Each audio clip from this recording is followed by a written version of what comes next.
This is the scapula, also known as the shoulder blade.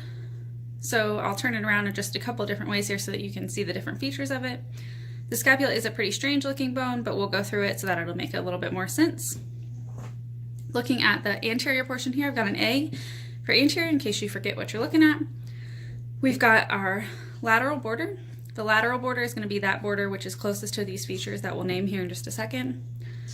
You can also see the medial border. That's going to be the border that's more rounded. If I pick it up here, you can see the coracoid process. You can see the glenoid fossa. This is where the head of the humerus sits, as well as the acromion process sticking out a little bit. The acromion process is actually located on the posterior aspect of the scapula, but you can see it on the anterior side because it's so large. So we'll look at it in greater detail when we flip the scapula over. So one more time, lateral border of the scapula is that border that's closest to these features here. The medial border of the scapula is the more rounded border. You can also see on the anterior aspect the coracoid process, the glenoid fossa, where the head of the humerus sits, and the acromion process here. Okay, so I will flip it over now and we'll look at the posterior aspect. I'm going to switch our markers here so we don't get confused at what we're looking at. So we're on the posterior aspect of the scapula now. We can still see our lateral border, that border that's closest to the features that we just named.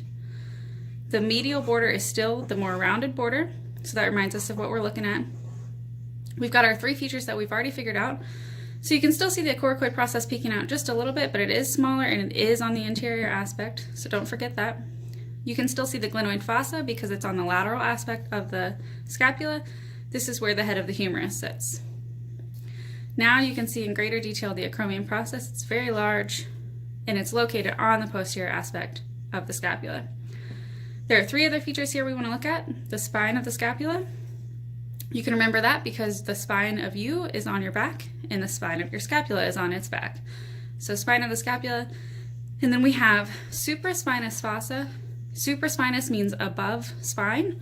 So the supraspinous fossa sits above the spine of the scapula, and the infraspinous fossa sits below the spine of the scapula. So just to refresh, lateral border, border closest to these features here.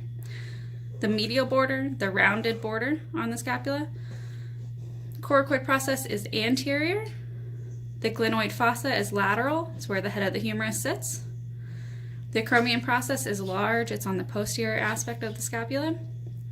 The spine of the scapula sticks out on the back. We have the supraspinous fossa and the infraspinous fossa.